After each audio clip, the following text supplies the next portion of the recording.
Hello guys, जैसे कि chapter 269 का स्पॉयलर्स आ चुके हैं और इस चैप्टर में यूटा रिटर्न कर चुका है और भी कुछ कैरेक्टर रिटर्न कर चुके हैं जिन्हें रिटर्न नहीं करना चाहिए। पहले तो ये चैप्टर वही से शुरू होता है जहाँ से चैप्टर 268 खत्म हुआ था, मतलब कि सब लोग यूटा को देखने जा रहे हैं और उसके बाद हम देखते हैं यूटा बिल्कुल सही है और गोजो के बॉडी से अपने बॉडी में वापस आ चुका है। हाँ, उसके सर पे केंजाकू का स्टेटस है जो देखने में थोड़ा अजीब लगता है, पर यूटा बिल्कुल ठीक है। और उसके बाद देखते हैं मेगुमी सबसे बात कर रहा है और माकी मेगुमी को पूछती है तू कैसा है। मेगुमी को थोड़ी फॉगी फील हो रहा था क्योंकि उसके बॉडी में अभी भी गोजो का अनलिमिटेड वॉइड का इफेक्ट है। देखो, गोजो और सुकुना का जब बैटल हो रहा था तब सुकुना ने ज्यादातर गोजो के डोमेन के इफेक्ट मेगुमी के सोल पे दिया था और उसी का इफेक्ट अब दिख रहा है। उसके बाद मेगुमी सबसे माफी मांगता है क्योंकि उसी के बॉडी को यूज करके सुकुना ने इतना तबाही मचाया। उसके बाद यूजी भी सबसे माफी मांगने लगता है, पर कुसागाबे यहाँ पे स्टैंड लेता है और बोलता है तुम लोगों के यहाँ पे कोई गलती नहीं है, गलती गोजो की है कि उसने यूजी को पहले ही नहीं मारा। और बोलता है यूजी तेरी भी कोई गलती नहीं है क्योंकि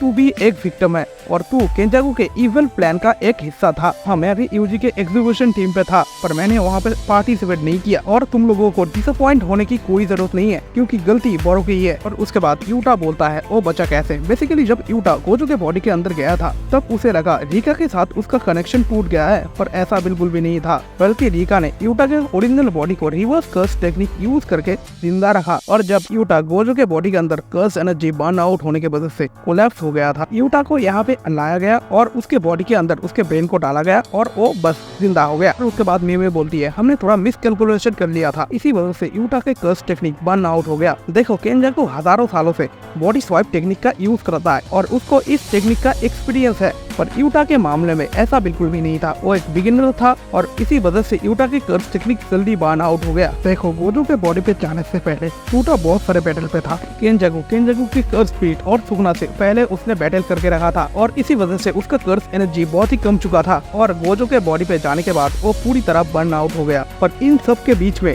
माकी बोलती है यूटा तू थोड़ी और पुश कर लेता तो हम पहले ही बैटल जीत जाते। उसके बाद सारे सोसर अपने फेल्ड प्लान के बारे में बात करते हैं। माकी बोलती है मुझे मारना चाहिए था केंजाकू को और उसी सेम टाइम पे हिगुरोमा को इनुमाकी का टेप रिकॉर्डर लेके सुकुना को मारना चाहिए था, पर माकी को गलत प्रूफ करते हुए टोडो ये बोलता है देख माकी, तेरे को मेरा बूगी टेक्निक कभी टारगेट के रूप में देखेगी ही नहीं। अगर तुम्हें नहीं समझ आ रहा है टोडो क्या रहा है तो मैं तुम्हें बताता हूँ। टोडो बेसिकली ये कहना चाहता है कि उसने यूटा को केंजाकू के पीछे अपने बूगी टेक्निक की मदद से टेलीपोर्ट किया था और उसके बाद ही यूटा ने केंजाकू को मारा। और क्योंकि माकी के पास कोई कर्स एनर्जी नहीं है तो टोडो उसे कहीं पे टेलीपोर्ट नहीं कर सकता। केंजाकू के पास यूटा का जाना बहुत मुश्किल होता क्योंकि यूटा के पास बहुत सारा कर्स एनर्जी है और मेरे हेल्प के बिना यूटा ये कभी कर नहीं सकता था। और वैसे भी तू अगर केंजाकू को मार भी देती, पर केंजाकू के मरने के बाद जो सारे कर्स स्पिरिट आजाद हो जाते उन्हें तू एक साथ नहीं मार सकती थी। और यही पे पांडा माकी को टोकते हुए ये कहता है देख माकी, इनुमाकी के कर्स पीस से सुकुना को तब ज्यादा कुछ होता ही नहीं क्योंकि तब वो हेल्दी था। यही पे हिगुरोमा बोलता है हाँ ये सही कह रहा है, तब सिर्फ सुकुना हमारे साथ खेल रहा था। हाँ, हिगुरोमा जिंदा है, ये बंदा कभी मरा ही नहीं। और ये जिंदा कहते हैं, सुकुना ने इसका हाथ पैर साथ ही सब कुछ फाड़ दिया था, फिर भी ये बंदा जिंदा है, पर कैसे। हाँ, सुकुना सिर्फ हमारे साथ खेल रहा था, सुकुना अगर चाहता तो वो तभी के तभी मुझे मार सकता था।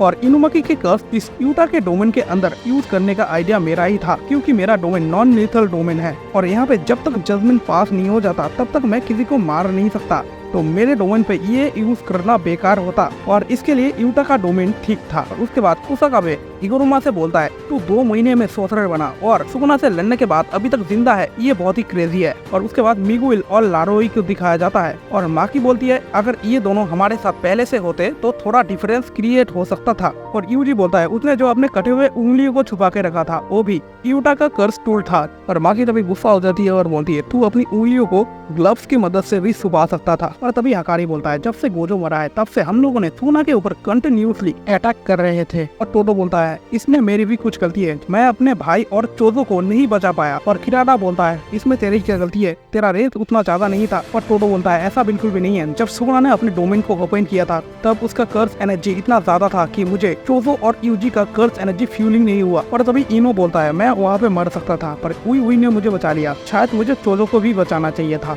और यूजी बोलता है अगर तू चोजो को बचा लेता तो मैं वहाँ पे मर सकता था। देखो, चोजो ने यूजी को ब्लड का एक बैरियर बना के बचा लिया था, अगर चोजो वहाँ पे नहीं होता तो यूजी मर जाता। और यहाँ पे माँ की किसी रीजन से अभी भी गुस्सा है और वो बोलती है देखो मैं यूटा को ब्लेम नहीं कर रही, मैंने भी सुना का दो ब्लैक फ्लैश लेके रखा है। यहाँ पे मीवा और मोमोए जैसे यूजलेस कैरेक्टर आ जाते हैं, पर इनके बात हम नहीं सुनने वाले। इन दोनों की थोड़ी देर बकवास के बाद हकारी बोलता है, मुझे भी सुगुना से लड़ना था पर पूरा में बहुत ही स्ट्रॉन्ग थी या फिर था, इसका जेंडर अभी तक पता नहीं। तभी नोरा बोलती है, मैं तो लास्ट तक सो रही थी और मुझे नहीं पता क्या क्या हुआ। तभी उई बोलता है, मुझे कोई रिग्रेट नहीं है, मैं इस बैटल का रियल MVP हूँ, मैंने सबको बचाया है। तो बात भी सही है क्योंकि इसने इगुरुमा, कोसाकाबे, यूटा सबको बचाया है। तभी किरारा बोलती है, तू तो मुझे बैटल के बीच में छोड़ के चला गया था। और उई बोलता है, तू है भी इस लायक। और उसके बाद new shadow style simple domain के बारे में हमें कुछ सीक्रेट पता चलता है। पहली बात तो ये टेक्निक सबके पास नहीं था, और जो भी इस टेक्निक को सीखना चाहता था से न्यू शैडो स्टाइल के साथ बाइंडिंग बाउ क्रिएट करना होता था।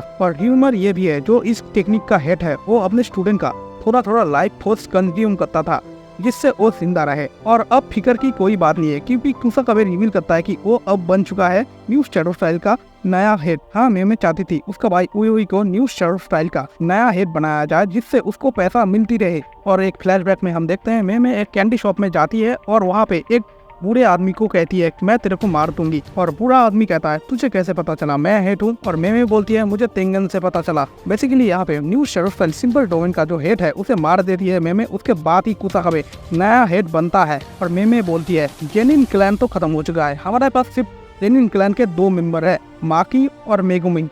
और गोजो क्लैन और कामो क्लैन भी लगभग खत्म हो चुके हैं। गोजो क्लैन और कामो क्लैन का ऐसा हालत कैसे हुआ, इसका जवाब हमें नहीं दिया गया। और यहीं पे ये चैप्टर खत्म हो जाता है। बचे हुए हैं 2 चैप्टर, और ये चैप्टर मुझे उतना अच्छा नहीं लगा। तुम लोगों को कैसा लगा कमेंट में जरूर बताना।